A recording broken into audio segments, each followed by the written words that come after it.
Avui portem així a aprovar el reglament d'ús material informàtic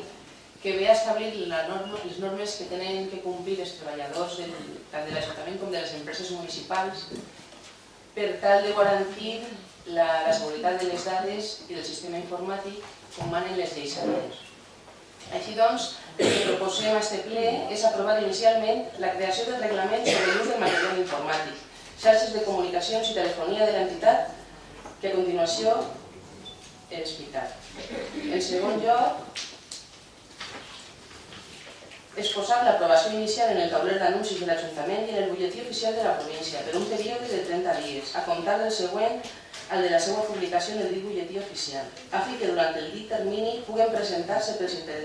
interessats reclamacions i suggeriments.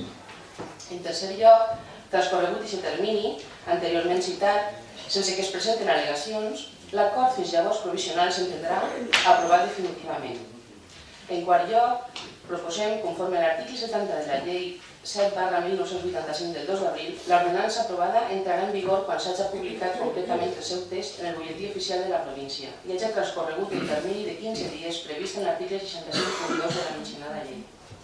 Sotmès a votació, la Comissió va dictaminar pels vots a favor de PSOE, UPPA, Bloc Compromís i Ciar-lo l'abstenció de PP,